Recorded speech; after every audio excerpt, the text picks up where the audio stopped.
Boa noite a todos. É, Hoje nós estamos dando continuidade ao estudo que nós fazemos todas as quartas-feiras, né, pela ABRAP, MS. Nós estamos comemorando este ano 10 anos de existência aqui, a sede aqui em Campo Grande. E a gente tem parceiros de vários cantos do Hum. Brasil para esse estudo, inclusive a Andréia, que hoje é a palestrante de hoje, que vai conduzir o estudo, ela está em São Paulo, né, Andréia? Sim, Então, mas eu sou campograndense, né? mas aí, nesse momento você está em São Paulo, né? Então, a gente Sim, tem gratidão também por esse canal, né, que a gente consegue trabalhar à distância e conseguindo deixar gravado para quem possa assistir depois. A condução hoje, então, fica por conta da nossa parceira, colega, amiga, Andréia, ok? muito obrigada. Então, hoje nós vamos falar sobre o capítulo 8 do livro Amor Imbatível Amor, o subitem despersonalização. É, esse é um subitem assim muito dolorido, eu achei, sabe? Muito sofrido. Que infelizmente eu me compadeci, infelizmente não, infelizmente a parte dos colegas que se encontram nessa situação. E eu achei sofrido porque eu me compadeci por esse status deles, né? Mas na misericórdia divina, que tudo sabe o que é melhor para nós e que nós sabemos que não existe nada de injustiça, tudo está certo na lei divina. Se estamos passando por uma situação sofrida, é porque o aprendizado é necessário e talvez não conseguimos aprender de maneira diferente para que possamos nos libertar e não precisar passar por tal sofrimento.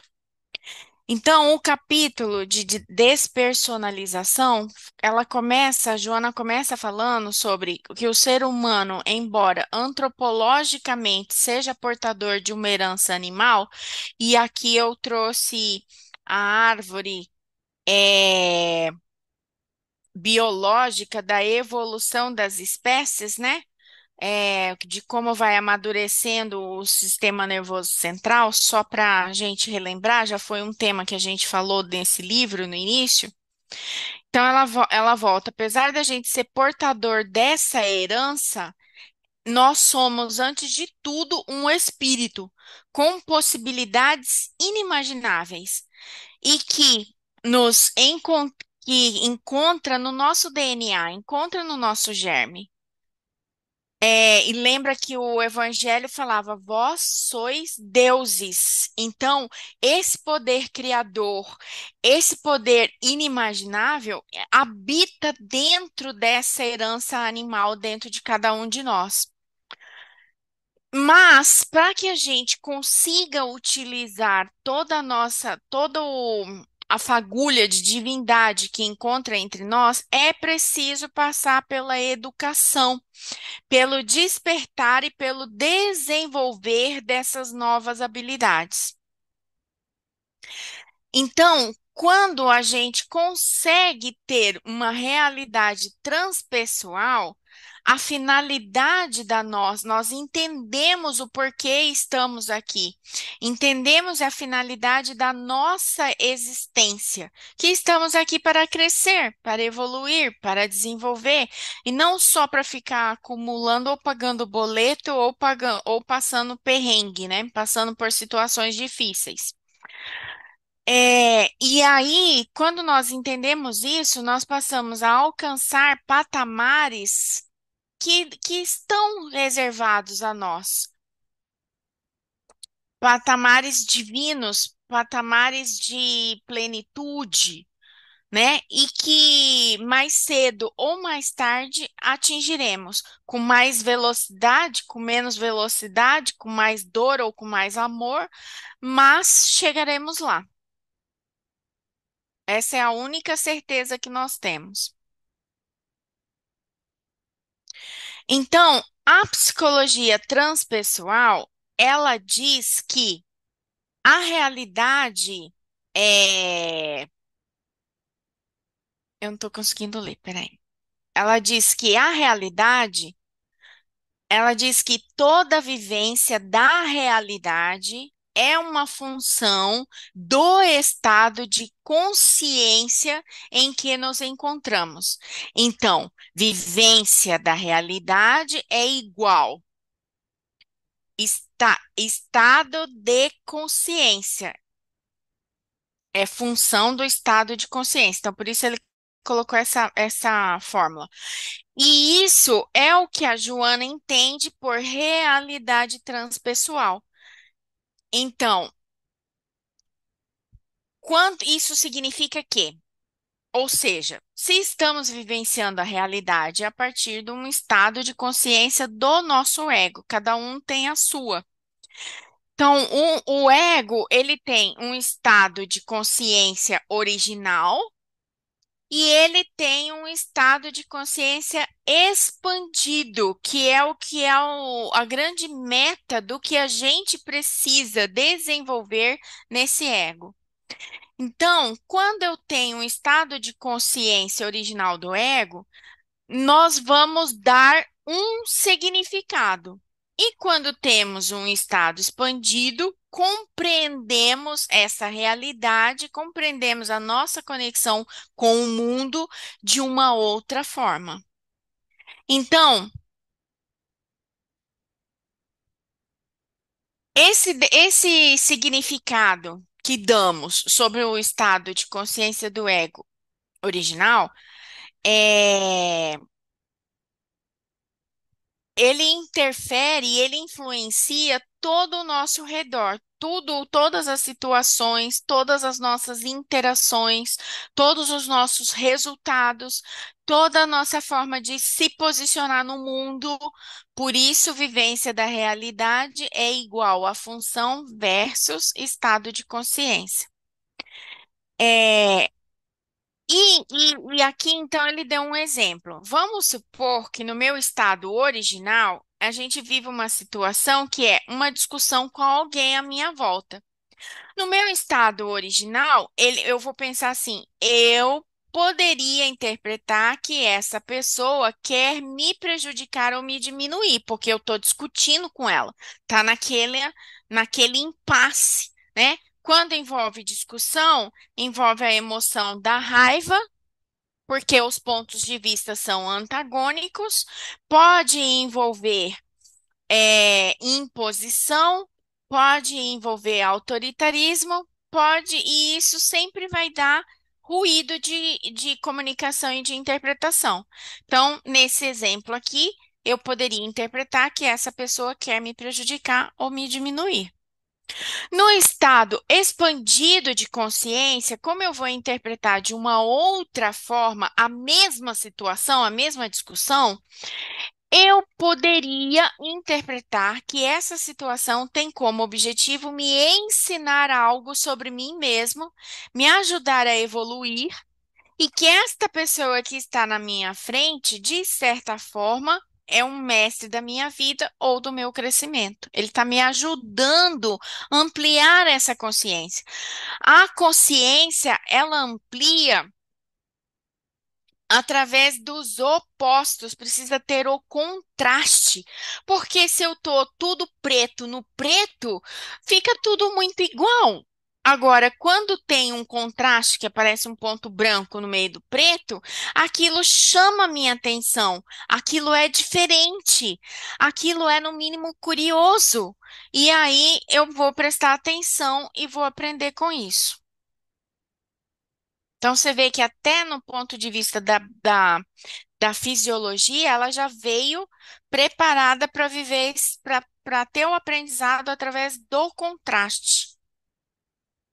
Bom, a consciência é quem cria a nossa realidade. Então, quando transcendemos o ego, identificamos que fazemos parte de algo maior Então, quando eu estou muito ensimesmada, vale lembrar aqui que a doença do ego é egoísmo ou egocentrismo.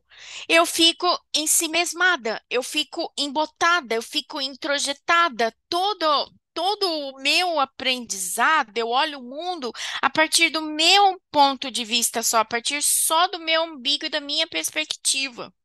Quando eu transcendo, eu consigo rotacionar e ver o mundo com 360 graus.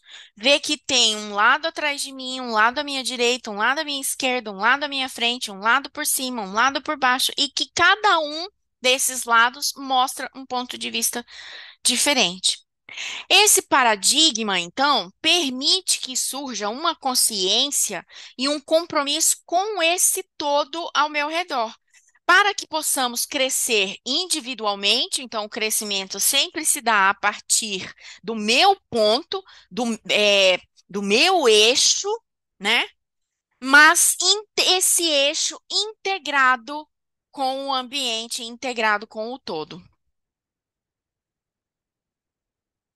Então, diante dessa minha natureza animal, o ser humano ele perturba-se sem saber como avançar, porque aí começam os conflitos. Mas eu vou ser, o que que é caridade? É eu ficar na escassez e dar tudo pro outro?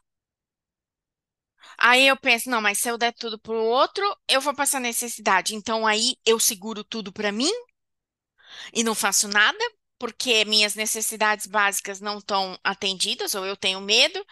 Então, como que eu fecho essa equação? Como que eu acho o equilíbrio? Então, como a maior parte ainda é animal, a tendência vai ser sempre eu olhar primeiro para as necessidades básicas se elas estão sendo atendidas. E aí eu vou encaixando esse mundo. Às vezes encaixa, às vezes não encaixa, às vezes o encaixe não sai correto, e assim vai.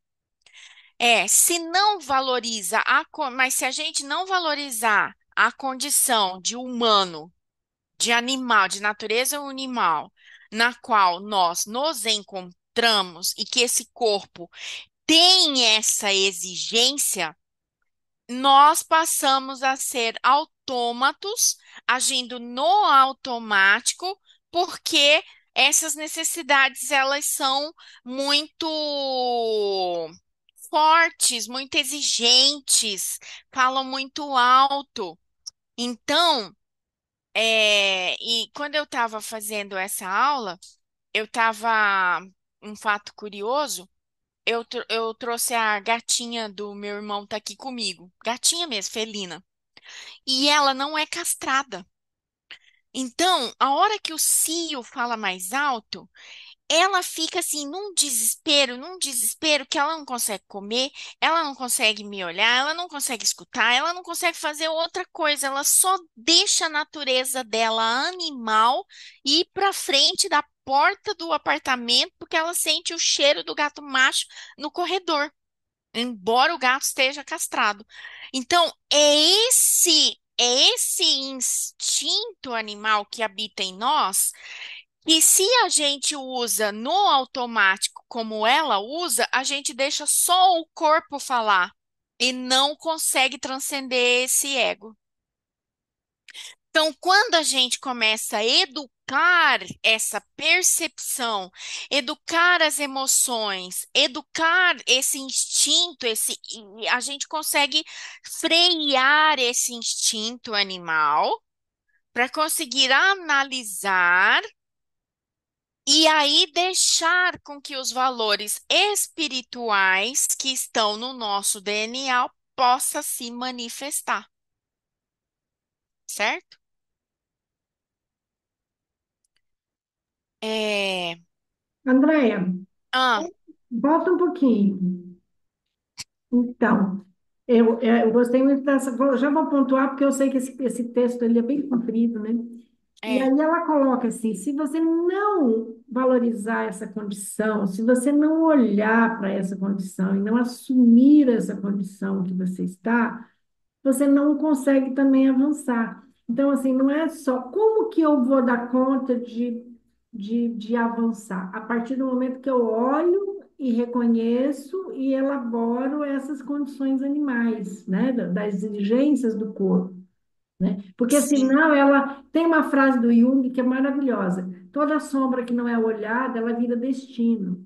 Então, se sim, eu não sou capaz de olhar para essas coisas que são animalescas, que são as minhas necessidades básicas, se eu não conseguir olhar para isso e tentar partir para uma vida mais espiritualizada sem olhar para essas necessidades, né, de verdade, olhar de verdade sem negação, eu vou fazer uma espiritualidade falsa, né? Não vai ser legal. E chega lá na frente, isso vai tomar conta de mim, que é que o Jung fala que é vida destino, né? Aquilo que eu não olho, vira destino. Então, assim, às vezes eu oculto, muitas vezes, esse meu lado animal, querendo já estar num lugar mego, melhor, né? na ânsia de evoluir, de estar num lugar melhor, eu oculto, jogo isso tudo na sombra, né? E chega lá na frente e essa bola sai da piscina, ela vai aparecer, né? Uhum. E vira destino, né? Então, só quero fazer uma, assim, então ela vem trazer, assim, a importância que é você também saber a sua condição, em que lugar que você está, tal, sem pressa, né? De chegar Sim, lá, sem ter uma consciência sim. mais clara, né? Só uma E, pence aí. e aqui eu parafraseei, né? Eu usei uma metáfora aqui que eu peguei o filme Avatar, né? Que eu analisei assim que o Avatar era a encarnação, sabe? Então, assim, aqui ele era um paraplégico tentando reencarnar. Na última encarnação ele era paraplégico, ele tinha lá as suas dificuldades e agora ele vinha enfrentar uma nova encarnação. Aí ele entra no tubo aqui da encarnação e nasce. Mas a hora que ele nasceu, ele começou o aprendizado pelas questões básicas, quer dizer, o corpo começa por aí.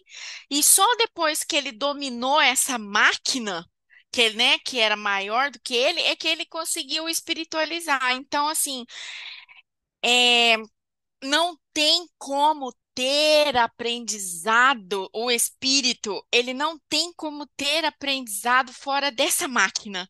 Ele habita essa máquina, esse avatar. Então, o corpo é o avatar dele, entendeu? Então, é como se esse avatar fosse um carro que ele está dirigindo. Se você não aprende a dirigir, você não vai chegar no seu destino. E não dá para deixar o carro para trás. Né? Então, porque nos alguns colegas espíritas e alguns tempos que a gente vai, tem uma pressão psicológica em cima da gente, que só o espiritual que é bonito, só o espiritualizado que é bom, só o não sei o quê. Mas, gente, e como que eu vou manifestar essa minha essência se eu não tiver esse avatar, se eu não tiver essa carcaça, se eu não tiver essa máquina que vai me trazer para esse mundo que eu vou habitar, esse mundo que não é do espírito, mas é da matéria, né? Por isso que eu coloquei essas figurinhas. Me senti o É, espírito entrando no muito, tubo e encarnando. muito boa metáfora, né? E assim, esses dias ainda estava pensando sobre isso. Se nós estamos aqui e os espíritos falam, né? Kardec fala que falam a Kardec que o espírito se apoia, né? Junto com o perispírito, ele se apoia onde? Na matéria. Ou seja, é um trabalho de equipe, né? Nós precisamos entender isso, que a gente trabalha em equipe. Sim. E ainda tem uma curiosidade também. Eu não vou saber agora o livro que foi, mas que fala assim que quando a gente vai encarnar, o perispírito vai fazendo um tricô com a matéria, assim, célula por célula. É uma célula do perispírito, uma célula do corpo, uma célula do perispírito, uma célula do corpo. É um tricô. Então você vê que a própria espiritualidade junta as duas linhas aqui para formar, para esculpir esse corpo, né? Para Sim. conseguir fazer essa comunicação da matéria com o espírito nesse tricô. E aí eu volto ali onde a Maria falou sobre essa questão da misericórdia divina, ou seja, a própria encarnação, quando a gente ouve Kardec falando, os espíritos falando a Kardec sobre as paixões, e elas têm o nascedouro nas necessidades naturais e nos sentimentos. Aí, só que em algum lugar, eu não vou lembrar agora certinho, fala assim: se você está no final da vida e está doente, você tem direito de reclamar? A livre escolha foi dada. A resposta do plano espiritual é não. Mas aonde está a misericórdia? Porque chegou nessa hora, eu mando as palestras para meus filhos e para minha mãe. A minha mãe fala: não, isso aqui eu não concordo. Ah, é, que bom que você não concorda, mas sabe por quê? Sabe onde está a misericórdia? Na sua próxima reencarnação. Porque mesmo a gente errando, né? Por exemplo, eu dei um exemplo de uma situação. Vamos supor que eu tivesse diabetes, que eu sofresse do coração. E no final do dia, a minha esposa chega e me encontra com dois toletes de goiabada com Chocolate. queijo, Uhum. chocolate. Uh, e aí ele fala que pela prece, né? Os espíritos falam que pela prece eu posso pedir o afastamento e força e coragem para poder trabalhar essa minha natureza animal instintiva, que na verdade é o desequilíbrio, né? Porque Sim, ela, se eu deixar, ela vai ser natural, mas o meu excesso, o meu exagero em comer doce, eu posso comer doce a vida inteira, mas se eu exagerar, vou adoecer, né? Vou me desequilibrar. Na raiva, como você falou logo ali atrás também, né? sim. Então, essa sua fala é o exemplo que ela falou assim, ó, se você é, deixa o seu instinto animal falar, você vai agir no automático e não vai frear a vontade de comer o doce, entendeu? A dopamina rápido, a dopamina fácil, né? Então, quando você freia esse instinto, você fala assim: não, eu posso comer o meu docinho, mas não ir para o abuso, que na TCC a gente usa que tem um erro cognitivo que chama tudo, não estou sabendo, tudo ou nada. 8 ou 80. Então, o que ela convida a gente é que entre o tudo e o nada tem 99 possibilidades. Que se a gente freia esse instinto, a gente vai experimentar alternativas. Então, você falou, nem fico sem comer meu doce, mas nem como a barra inteira. Saiu do tudo ou nada e comeu um pedacinho, certo? Então, aí ela diz, vencendo pouco a pouco esse automatismo psicológico vão sendo orientados pelo senso crítico e pela razão. Então, quer dizer, se a gente não para, não analisa a situação como um todo, não analisa as regras que regem a situação, não analisa as partes, a gente não consegue encontrar alternativas para lidar com a situação. E aí você vai deixar o seu corpo conduzir ela fala, quando você se orienta pelo crítico e pela razão, você consegue conduzir o corpo sem paixão, sem escravidão, realizando-se física e emocionalmente. Mas se eu não tenho esse controle do meu impulso, vai ser conduzido pela paixão. E ela diz que aqui é a lei moral interior do indivíduo, ela está baseada na razão. Por que que a lei moral está baseada na razão?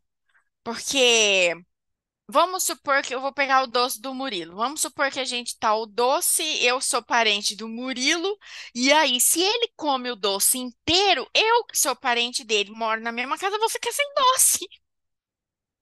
Então, se não raciocina, se não põe essa moral, ele não consegue fazer esse raciocínio de que existe um compartilhar, que existe mais pessoas habitando aquela casa e que mais pessoas vão querer comer o doce. O que que os animais fazem? Eles comem, né? Eles não. Quem chega primeiro come lá o bicho que foi morto. E o resto vai comendo o que sobra e o que sobrou. E se não, e se ele ficou com fome ainda, ele vai atrás de outra caça. Então, o corpo, como é natural, impõe inúmeros anseios e necessidades que fazem parte da sua constituição biológica e devem ser levados em conta. Não obstante, a sua realidade espiritual deve ser o comando básico da sua existência. Então, se eu deixo esse instinto me dominar, eu fico igual a gatinha do meu irmão aqui, né? E não abre espaço para esse espiritual desenvolver em mim. O ego tem suas raízes fincadas no corpo. E se as mesmas são arrancadas violentamente, corre o perigo de tornar-se esquizoide. E aqui começa o capítulo, que ela vai falar de o despersonalização é justamente essa cisão de apartar o corpo da existência. Então, esquizoide significa, é caracterizado por um padrão generalizado de distanciamento e desinteresse geral pelos relacionamentos sociais e por uma gama limitada de emoções nas relações interpessoais. Então, quer dizer, a pessoa entra para aquela caverna do mundo interior e vive só ali aquele mundinho interior. E ela se esquiva de se relacionar. É, Então, esse esquizoide, ele tem sido cuidado por pessoas emocional. Por que que chegou nessa parte de ser esquizoide? Onde que estava a origem? Porque ele foi cuidado lá na infância por uma família, um cuidador, um pai, uma mãe, uma babá, uma avó, seja lá o que figura que esteve no papel de cuidador, emocionalmente insensível, negligente e distante no período de formação, onde o cérebro era imaturo, quer dizer, eu tinha acabado de assumir meu avatar e, e teve falhas nesse desenvolvimento lá na infância. Então, como teve essas falhas contribuem para a personalidade esquizoide na fase adulta. Então, a pessoa não nasce esquizoide. Ela vai se transformando no decorrer da existência. Essa alimenta a sensação na criança de que as relações interpessoais não são gratificantes. Então, esquizoide depois pode se transformar num transtorno de personalidade esquizoide, que aí passa a ser um problema de saúde mental mesmo. Porque todos nós temos um pouquinho de características de não querer ter relações interpessoais. Quando você pega o deprimido, o que que ele faz? Ele se isola. Quando você pega o transtorno afetivo bipolar, ele se isola. Então, o esquizoide ele vai um pouquinho a mais, mas vamos dizer assim, a reação esquizoide está presente, não o transtorno esquizoide. Dificultei ou facilitei? Tá só ok, né? Muito Então, bom. assim, qual que é esse padrão persistente, então? Nenhum desejo ou prazer em relacionamentos íntimos, incluindo aqueles com membros da família. Quantas pessoas a gente vê de dependência emocional que ela tenta, tenta, tenta relacionamento, aí depois de um monte de relacionamento frustrado, o que que ela faz? Eu não quero, isso não é para mim. Eu não tenho desenvolver habilidade, eu não tenho competência, eu não quero mais mexer com isso. Então, é uma reação, né, de fugir de relacionamentos sociais. Uma forte preferência por atividades solitárias, vai fazer um trabalho em grupo na escola, tem que negociar, tem que ter coleguinhas que deixam para você fazer tudo, coleguinhas. E aí eu falo: ah, não, negociar com grupo é muito complicado, prefiro fazer sozinho. Pouco ou nenhum interesse em atividade sexual com outra pessoa, prazer com poucas ou algumas atividades. falta de amigos íntimos ou confidentes, exceto os parentes de primeiro grau, quer dizer, saiu do seu mundo interior psíquico e expandiu no máximo para o mundo familiar, para o núcleo familiar só. Indiferença aparente enquanto elogios ou críticas, tanto fez ou tanto faz, uma frieza emocional, um distanciamento, um afeto planeado. Então, quando o Murilo falou aqui da necessidade natural de sentimentos e de afetos, a despersonalização passa por isso. Então, faz-se necessário, portanto, que seja mantida uma inter-relação entre o passado, o animal e o presente. Então, por causa disso, é que a gente, observando o cérebro do ser humano e o cérebro do cachorro, do animal mamífero, você vê que ele é muito parecido. O que nos diferencia aqui é a parte cor-de-rosa, né? Que a gente tem uma camada a mais, que é o córtex pré-frontal e a parte da linguagem. A gente consegue falar e o cachorro só late. Nós temos variedade na linguagem e o cachorro só late. Então, ela fala, tem que ter, não pode perder essa conexão aqui entre o passado animal e o presente. Quando negamos o corpo, tornamos um espírito sem avatar, sem envoltório material, o que nos tornaria improvável o processo de evolução. Alterando, porém, e realizando transformações profundas na nossa natureza animal. Então, quer dizer, a nossa missão é conter essa onça que habita dentro de nós, vamos dizer assim. Por falta de consideração pelo espírito que é, eu deixo de fazer essa transformação profunda na minha natureza porque eu fecho os olhos para a consideração que eu sou um espírito habitando esse avatar. Transformando numa marionete um demônio que desconhece os direitos dos outros e somente cultiva o primarismo dos instintos. Que foi o exemplo que eu usei do doce do Murilo. Se ele come todo doce, ele desconheceu os meus direitos de comer o doce também. Então, a luta travada, ai, não vai dar certo, não vou conseguir. A luta travada pela cultura e pela civilização, a fim de que o corpo seja superado, tem propiciado um campo fértil para que a gente consiga ter essa expansão de consciência do ego. Por quê?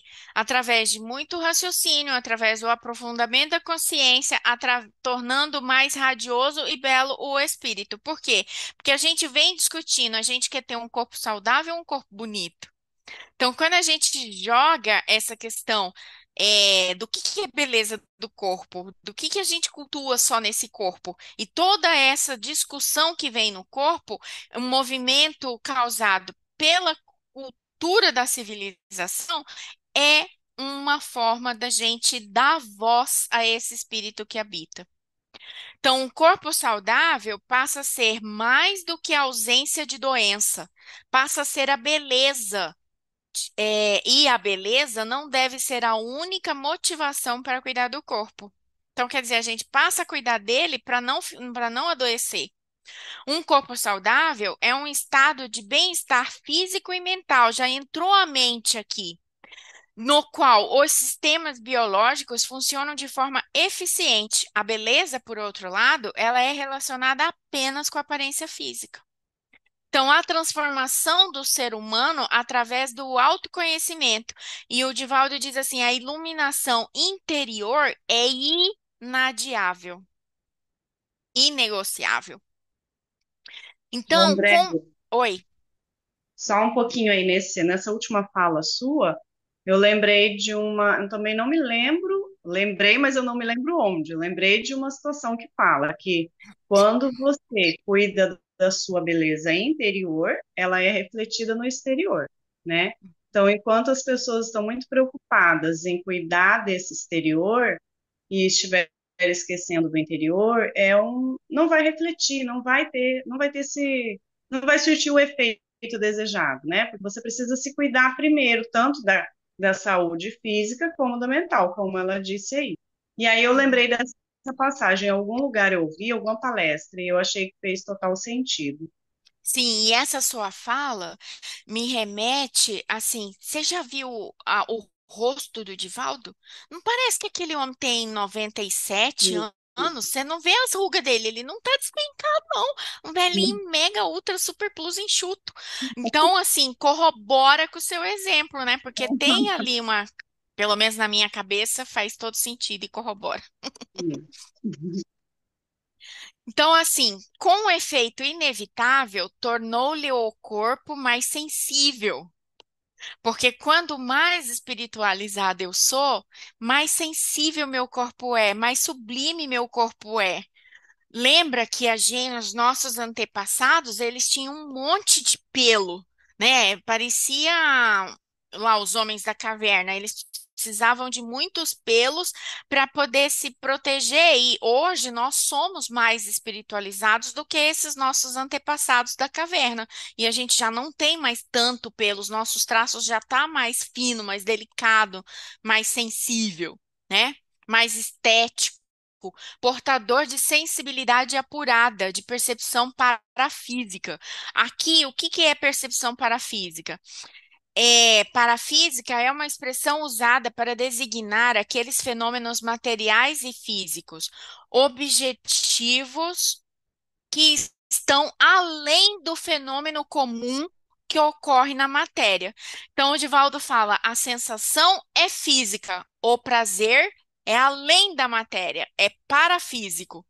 Então, se nós produzimos um fenômeno de levitação de um objeto, ou se produzimos um fenômeno de materialização, para nós está diante do campo da parafísica, porque se eu for botar a mão, ele não é concreto, né? Ele é resultado do fluido cósmico universal, né? E da materialização.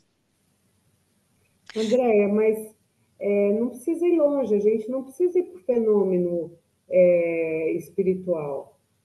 Nós temos uma percepção parafísica no dia a dia. Sim. A gente se dá conta de estados emocionais das outras pessoas sem que elas nos comuniquem. A gente sente. A gente sente um clima, a gente sente o estranho, a gente sente aquela sensação de que tem alguma coisa acontecendo e a gente não sabe o que é. Ou às vezes a gente até sabe, porque a gente participa da situação, mas essa sensibilidade, ela é cada vez maior, ela é a sensibilidade intuitiva, é a sensibilidade das relações, é a própria percepção de quando você se dá conta que você está sofrendo uma rejeição, sem que essa coisa tenha sido comunicada para você. E ele, por isso que ele deu esse exemplo no seu próprio corpo, que quando você, que a sensação, o que que é a sensação? É você sente seu coração batendo, você sente seu corpo mal, você sente uma dor física, um mal-estar é físico, mas o prazer, o degustar daquela situação boa é parafísico. Então, não só o que você falou, como a gente sente no próprio ambiente, no dia a dia, mas como também a gente sente dentro da gente mesmo. Então, é, esse efeito inevitável, quando a gente alimenta com equilíbrio, exercendo as funções com respeito, esse corpo vai ficando mais saudável. Então, sem necessidade de agredir o corpo mediante penitências, aqueles regimes loucos, sacrifícios, nem considerações deprimentes. Bom, o regime louco é o que estou falando, né? Foi o exemplo que me veio na minha cabeça. Mas tem outras coisas que a gente submete o corpo a uma penitência horrorosa, né? A sacrifícios. Então ele falou assim: a gente não precisa ir por tudo ou nada. Não precisa submeter o corpo a essas penitências e sacrifícios e também nem considerações deprimentes que denigrem o corpo e nem e nem o mesmo recebendo uma consideração que merece. Também eu não preciso abrir mão dessa consideração que ele merece. Face ao valor que representa no processo de elevação mental a moral do ser e moral do ser. Então, quando a gente consegue achar o equilíbrio entre 8 e 80, quando a gente consegue achar o equilíbrio entre matéria e espírito, quando a gente consegue achar o equilíbrio entre penitência e merecer, ter, receber, comer, fazer, isso vai lapidando esse processo de elevação mental e moral.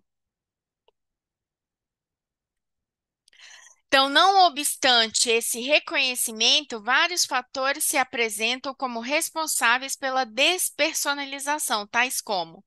Então, lembra que lá naquele slide ele falou assim que o esquizoide começa na forma como ele foi cuidado na sua infância, que foi cuidado por pessoas insensíveis e negligentes. Aqui ele completa mais um pouquinho. Então, ele falou: essas pessoas também ofereceram sentimentos ou situações que propiciaram sentimentos de terror e de culpa que levaram à exacerbação das emoções negativas, medo, culpa, é, que provocaram uma sensação no corpo de inibição respiratória, inibição dos movimentos, sensações fisiológicas, que traduz que o ser estava vulnerável. Ou seja, esse pedacinho aqui é puro o descritivo do medo. Então a pessoa vai passando. O que que é a síndrome do pânico, se não uma inibição respiratória e inibição dos movimentos, que a pessoa vai passando a paralisar, vai deixando de entrar em lugares fechados, vai deixando de viver a vida por medos internos ou medo do julgamento do outro. Então, essa despersonalização é como se pegasse essa sensação do medo e potencializasse a 100, a 1000, a 100 mil. E essa potencialidade vai enjaulando o paciente nas celas escuras e sem paredes do conflito interno. Então, despersonalização significa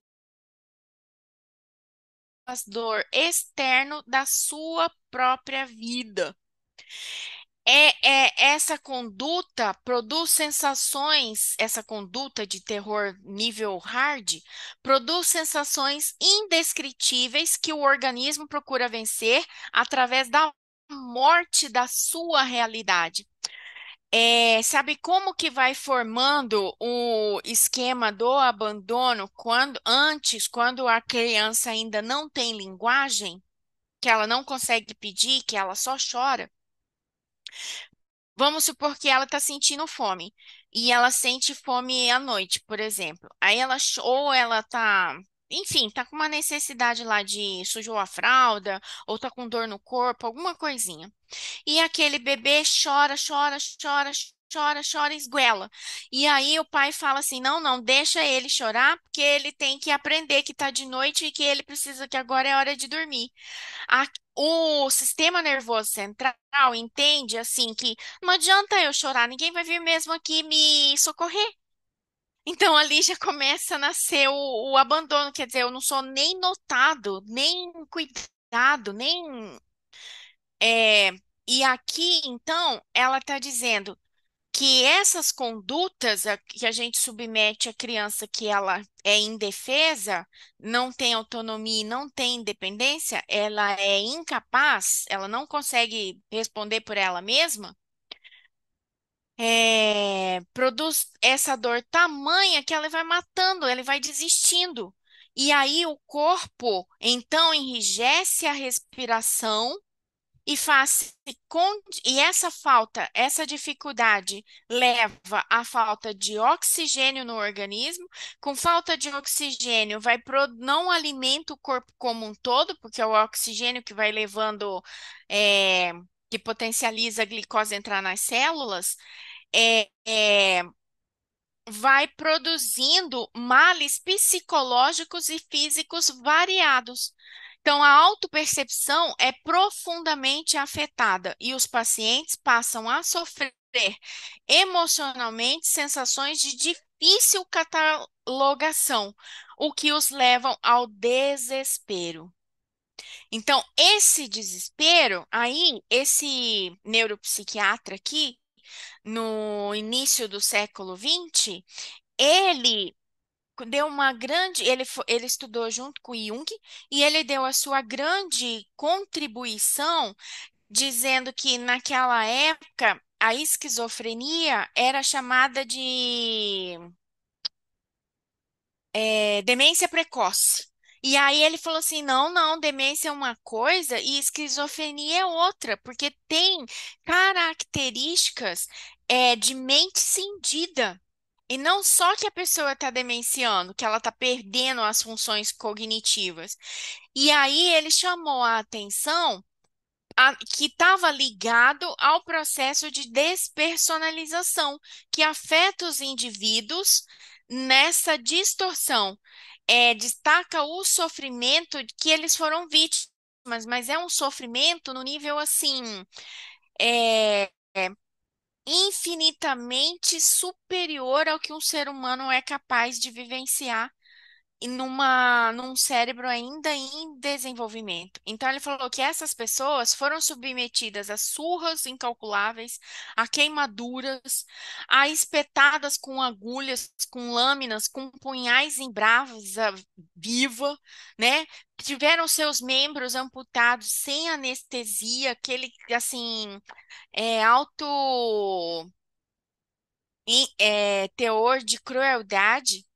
E essas crueldades foram transformando e deformando o semblante desses pacientes num suplício indescritível, né, de que assim, meu Deus do céu, quem que vai me socorrer? E são experimentados em um clima de horror crescente, que só piora a patologia da personalidade. Então, para que o ser humano consiga vivenciar isso, eu coloquei aqui assim, então, como se esses cabos aqui de energia, esses plugs aqui, fossem, cada um plug desse é uma situação de horror nesse nível hard. Então a pessoa passa por uma, passa por duas, passa por três, por quatro, vai passando por tantas que vai elevando a sobrecarga de sofrimento. Então esses gráficos aqui da energia estão significando a sobrecarga desse sofrimento. Então, a intensidade e frequência de exposição crescente a situações que geram medo, pânico, terror, geram uma sobrecarga de sensações, sentimentos, pensamentos, crenças, reações físicas, é, muito elevada, que aciona o mecanismo de defesa e o único mecanismo de defesa que essa pessoa nessa situação encontrou foi de desligar o disjuntor para não botar fogo. E como que ela desligou esse disjuntor? Ausência de sentimentos para fugir desses sintomas. Então, ela coloca aqui. A ausência de sentimento responde por esses efeitos, tendo em vista que o paciente matou o próprio corpo em mecanismo psicológico inconsciente para fugir dos sintomas anteriormente produzidos pelo terror. O portador de esquizofrenia, destituído da capacidade de direcionar os sentimentos, tomba no vazio da sua própria realidade. Esse terror, gerador do grave mal, está quase sempre vinculado às condutas vivenciadas na infância. Então, onde ele foi vítima da negligência ou da crueldade de pais insensíveis, que promoveram cenas aterradoras e perversas, que o paciente atual, então, associou inconscientemente aos fenômenos desafiadores da atualidade. Então, quando ele tenta se relacionar com o mundo exterior, lembra que lá no começo ela falou assim: as relações não são relações que me traz prazer. Então ele tenta e tudo remete àquele trauma vivenciado. E aí ela compara o indivíduo saudável é aquele que orienta as emoções organizadamente. Ele luta contra os obstáculos que lhe apresentam, conter os impulsos, resolver as situações, que são parte do processo no qual está mergulhado, quer dizer, a gente sempre vai ter situação desafiadora, o que mais nos desenvolve a capacidade de crescimento e de armazenamento de conhecimento, quer dizer, mudança de comportamento e aprendizado. Então, ela coloca, não é só surra, não é só cortar de lâmina, não é só cortar, amputar os membros, não é só negligência, não é só falta de afeto, não é só insensibilidade, mas ela coloca também os comportamentos sexuais promíscuos dos adultos levam à consequência, a criança está lá observando aquilo, infantil, ignorante, sem entender, também compromete a psique. As expressões agressivas e temárias também podem ser, não puderam ser absorvidas nem superadas por essa criança. Tormentos decorrentes de agressão física e moral, destituída de compaixão e respeito, também não puderam ser liberadas. Ela não tinha voz, ela não conseguia se expressar, ela não conseguia se posicionar. Então, tudo isso conduz a vítima ao estado de despersonalização. Agora, aqui, uma coisa que eu quero ressaltar. E por que que esses cuidadores fazem isso? Porque eles estão naquele estado de consciência do ego primitivo, né? Que não se coloca numa posição de perceber a dor do outro, de enxergar o outro, o que está acontecendo. Ô, Andréia, e aí também a gente vai encontrar os abusos, né, de criança, abuso sexual de criança, que gera essa despersonalização, né? Que pode entrar aqui no comportamento sexual promíscuo, assim, quando a criança é abusada, a tendência de despersonalizar é bem grande, né? Sim, e aqui ela vai falar isso. Aqui, ó, eu tô chegando lá. O corpo passa a ser detestado, então a pessoa odeia aquele corpo. É, E a falta de um conceito de como uma imagem corporal saudável vai empurrando o paciente cada vez mais para o atendimento dos próprios impulsos sexuais mais primários de maneira promíscua, quer dizer, ele também passa a não conter. Então, quando o corpo, porém, é recuperado pelo discernimento, e torna-se aceito, ganhando vida e significado, modifica o comportamento sexual para melhor, equilibra a conduta emocional, facilita-se-lhe a aspiração da busca do amor e do afeto, pela necessidade do relacionamento estimulador e prazeroso. Então, você lembra assim que no começo desse livro, tudo que a Joana vem falando é que o afeto, o sentimento, o amor pleno, ele é o grande combustível da nossa evolução. Ele é a necessidade básica do ser humano. E só ele pode promover momentos de cura, momentos de autoestima, momentos de autovalidação, de autovalorização, né? Então, aqui é o comentário que você fez, Maria. Muitas vezes também os pais, inadvertidamente ou conscientemente, passam a nutrir pelo descendente, pelos seus filhos, que é o que você falou, um sentimento apaixonado no qual está oculto o desejo de relacionamento sexual perverso.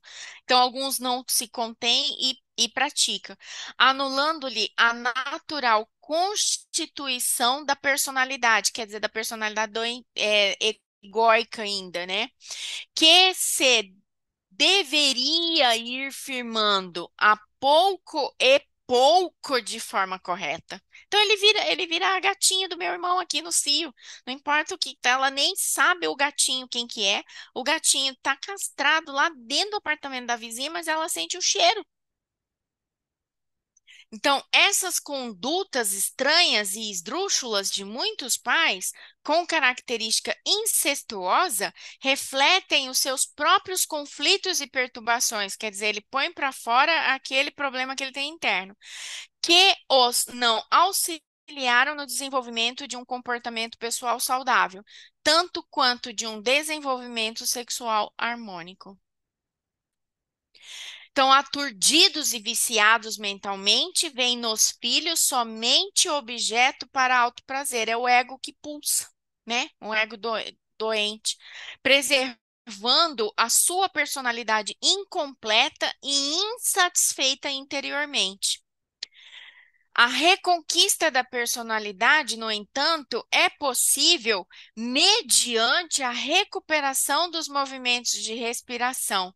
Então, você vê, não é à toa que quando a pessoa está em crise de ansiedade, a gente faz ela respirar. Porque a hora que você respira, você oxigena melhor o cérebro, o cérebro leva mais glicose, leva mais oxigenação. E ele consegue ir regulando todo a engrenagem dele. A respiração é como se fosse o óleo na engrenagem motora. Então, vai recuperando através desses movimentos de respiração e por meio de exercícios de reflexão, de autoanálise, vai eliminando as associações negativas e buscando racionalmente direcionar a ocorrência dentro do quadro de valores que possui, sem superestimar e nem se subestimar em mecanismo traumatizante, quer dizer, é a busca do real tamanho.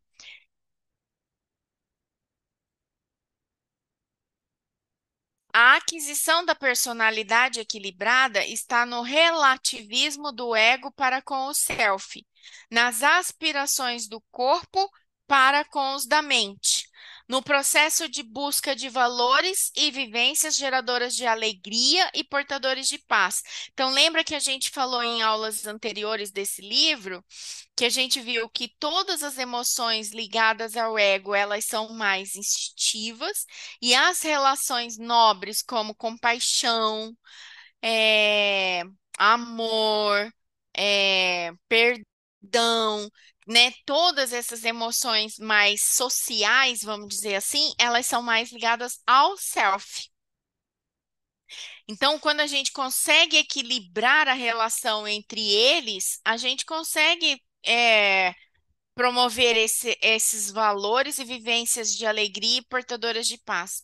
Dentro do quadro da psicogênese da despersonalização, vale ressaltar que muitos aspectos desse terror vivido procede de vivências em outras experiências carnais passadas, quer dizer, a justiça divina, a bondade divina ainda se faz presente, mesmo nesse horror que imprimiram sua marca tão profundamente em vivências passadas, que somente na juventude e na idade adulta, o inconsciente vai liberando em forma de clichês e recordações que passam a confundir e atormentar. Então, aqui ele diz assim que na infância, onde o espírito não está totalmente encaixado nesse avatar, nesse corpo, ele ainda tem as recordações desse passado. E ele lembra o que ele fez no verão passado, na encarnação passada.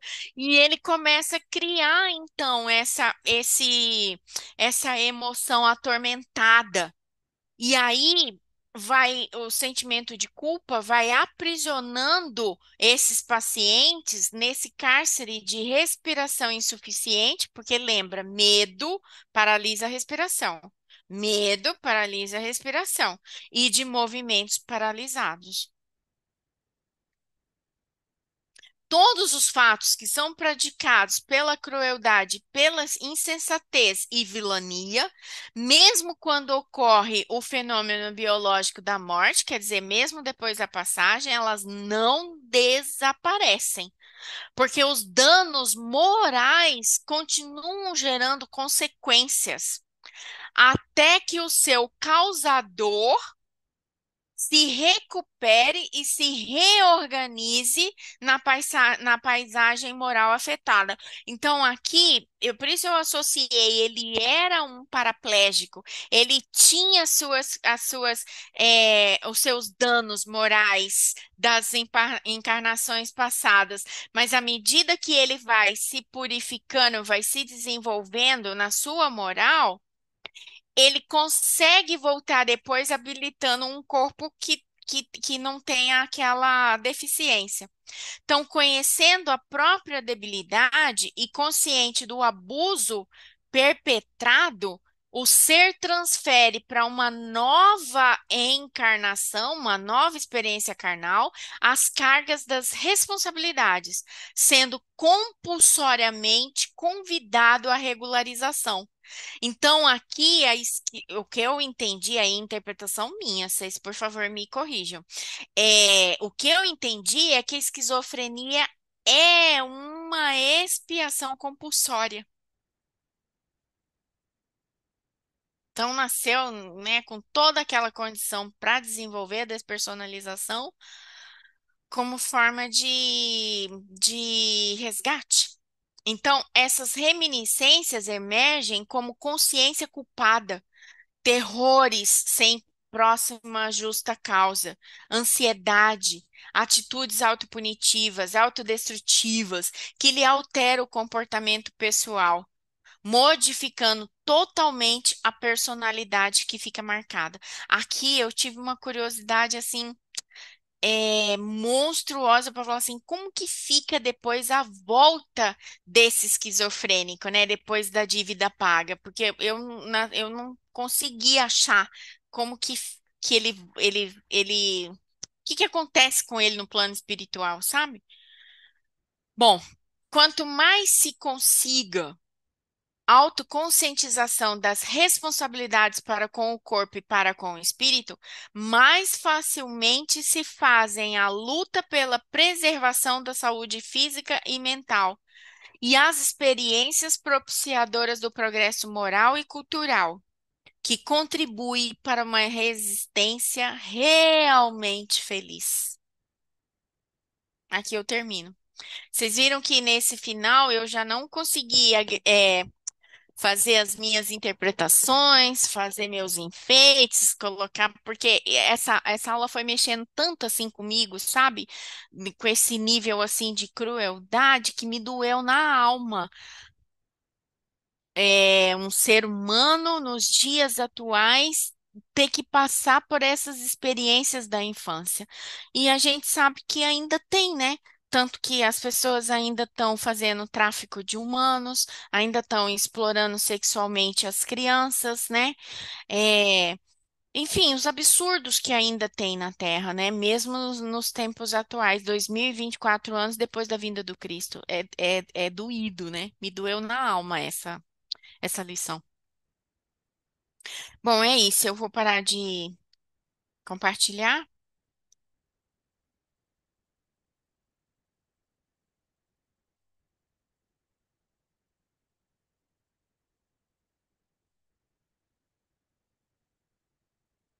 Mas assim, pra gente não se... Travou ou tá todo mundo reflexivo? Bom, então eu vou fazer uma condução pra gente não terminar a aula com essa dor que paira na, nessa lição. Eu gostaria que a gente pensasse em situações em que a gente vivenciou culpa. Em que a gente e que essa culpa veio alinhada a erros cometidos por causa da nossa condição. Esses erros não foram tão cruéis quanto os vivenciados por esse paciente, mas esses erros também provocaram culpa em nós. É, E se a gente, então, escolhendo a pior situação que a gente vivenciou, de culpa que habita entre nós e que, que habita internamente entre nós e que provoca um arrependimento. Imagina que a gente pudesse sair desse corpo e o nosso espírito pudesse vir dialogar com esse eu de agora, e falasse assim: se esse erro que você cometeu, se esse arrependimento que você teve fosse um erro cometido pelo um amigo muito querido, um parente muito querido, como você agiria com esse parente? Você compreenderia? Você estudaria a situação, procuraria analisar os motivos pelos quais levou ele a cometer aquele erro? Se foi um erro intencional ou foi um erro acidental? Você conseguiria sentir uma calma interna? Você conseguiria sentir um acalanto? Se sentiria acolhido? Se a sua resposta for sim, o que te impede então de acolher o seu próprio erro? O que te impede, então, de colocar esse erro não intencional ou acidental numa posição de aprendizado, de condição humana, de vulnerabilidade, de estado de processo de aprendizado? Então, é esse espírito, é neste lugar que, que o Criador quer da gente, que a gente possa acolher os nossos erros, analisar os nossos erros, é, e agir na direção da reparação, do aprendizado. Então, errar é humano, falhar é insistir no mesmo erro. Que a gente possa cometer erros novos como sinônimo de aprendizado e de evolução da nossa encarnação, aceitando a nossa humanidade. É isso.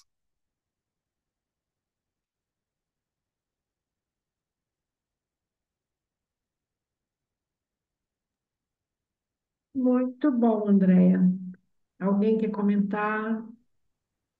É muito profundo, né, essa lição, É uma muito. aula doída essa, muito doída. Extremamente profundo. É. Hoje eu não tenho nada para comentar, tá? Já É, É que a gente já foi comentando ao longo, né, assim, mas quando um ser chega a esse ponto de se despersonalizar, é porque é aquilo que ela fala, né? A dor é tão grande que eu não dou conta, então eu preciso desligar o de disjuntor. um disjuntor, porque não dá para continuar, né? Eu Então, só queria, me lembrei muito de um parágrafo que eu li hoje no livro Nos Domínios da Mediunidade, que é o seguinte, é logo na introdução que foi feita por Emmanuel. Ele diz assim: e na grande romagem somos todos instrumentos das forças com as quais estamos em sintonia. Todos somos médiuns dentro do campo mental que nos é próprio, associando-nos às energias edificantes, se o nosso pensamento flui na direção da vida superior, ou as forças perturbadoras e deprimentes, se ainda nos escravizamos às sombras da vida primitivista e torturada. Cada criatura, com os sentimentos que lhe caracterizam a vida íntima, emite raios específicos e vive a onda espiritual com que se identifica. Foi isso que É, você por falou. isso, por isso que a Joana falou nesse capítulo, né? Que assim, a situação do despersonalizado, a situação do esquizofrênico é triste, é grave, é, mas não é injusta, né? E aí a gente sabe que aqueles, né, abusado e abusador voltam no mesmo núcleo, né? Para criar a condição perfeita para que o aprendizado ocorra. E o resgate e a reparação aconteça. Ainda numa condição compulsória, mas que é doído para a gente observar isso, é muito doído, é muito sofrido.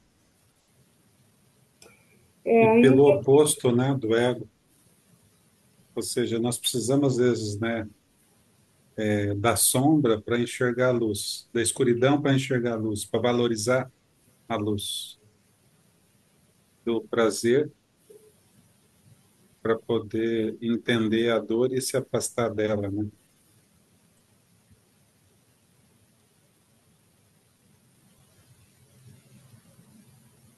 Denilce, A Olga ia falar. vai falar. eu ia dizer que ainda que muitas vezes a gente saiba, né, que não existe injustiça,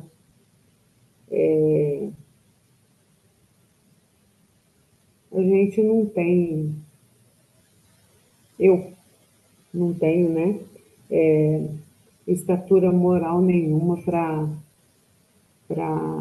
achar que é justo ou injusto, seja lá o que for, com outro que está vivendo sofrimento, né? Então, se a gente puder, tiver condição, porque muitas vezes a gente não tem condição, né, de ajudar, e essa condição às vezes é condição psíquica mesmo, né? A gente faz o que pode, né? Dentro daquilo que a gente consegue, né? Então, eu não gosto muito quando, não gosto nada, na verdade, quando alguém refere alguma situação de uma pessoa que vive uma situação e a pessoa fala assim, ah, deve estar pagando. Sim. Eu acho É, que, eu falo assim, Cruel, né? É muito cruel. né? então, mas nisso aí eu vou acalentar o seu coração. O próprio Evangelho fala assim.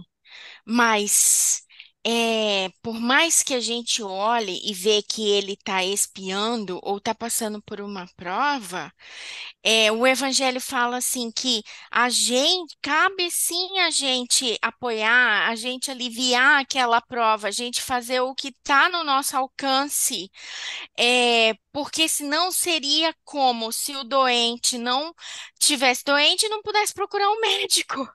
Então, ele mesmo não iria disponibilizar esses recursos de aliviar a prova. Então, não cabe a nós ser o algoz daquele que sofre. Não é porque você tem que pagar que vai justificar eu ser o seu algoz. Ou eu deixar de agir com caridade e deixar de tentar aliviar a sua prova. Não é nem cristão.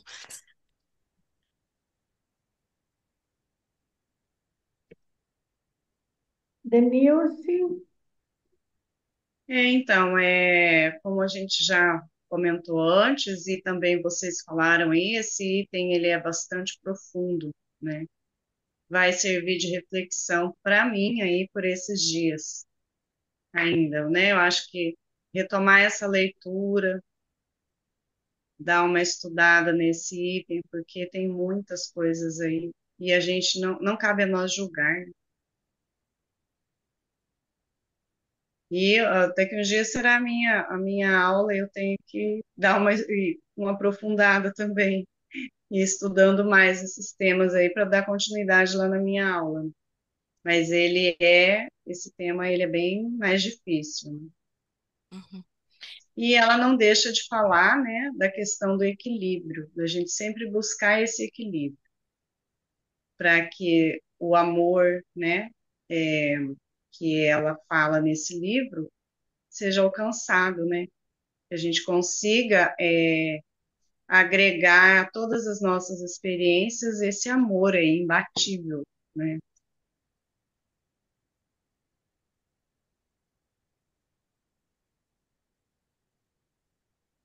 É isso.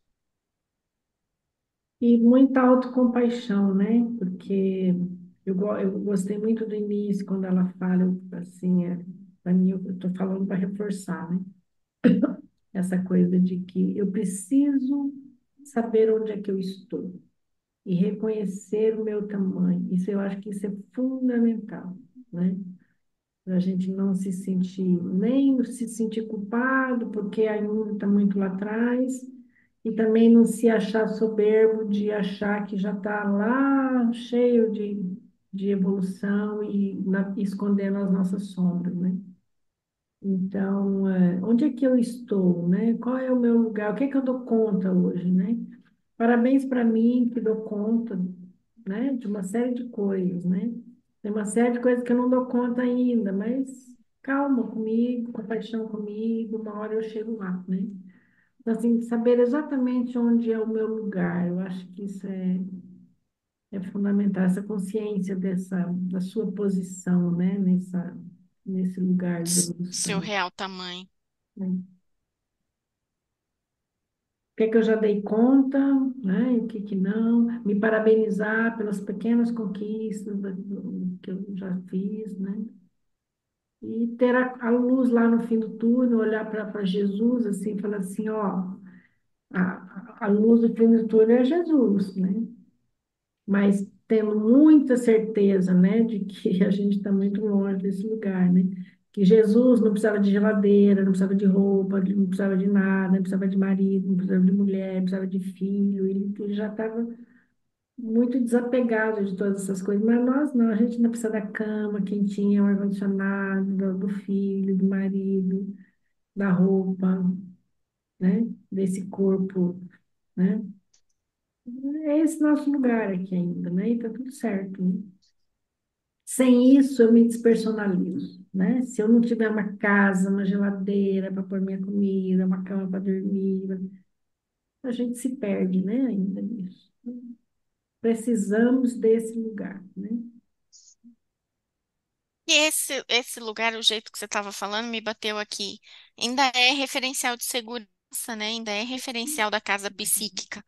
O Jung dizia, né, que a sua casa é alguma coisa da sua casa física, é alguma coisa da sua casa psíquica, não falava? Eu escutei naquele negócio que vocês mandaram no grupo lá, da mulher que foi visitar a casa dele lá, e Uhum. na Suíça, não é? É tudo simbólico, né? Qual é o simbolismo, né, da casa? Mas é isso mesmo, essa segurança, esse canto, um lugar para onde voltar, é a nossa referência, né? Se você abandonar tudo isso, a, a maioria de nós vai se perder, né? Nesse caminho e não vai se achar, né?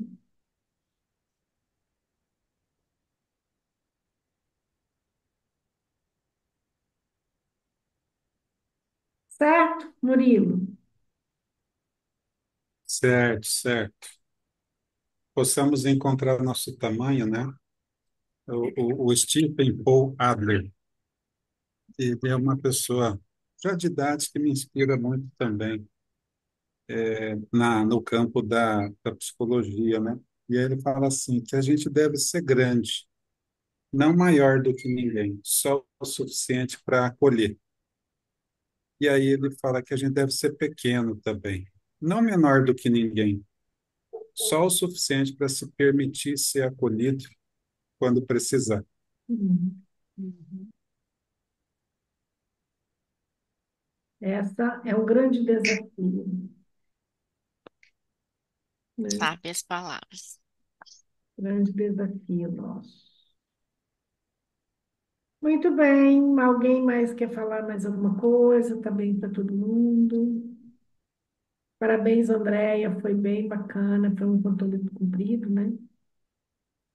Foi cumprido.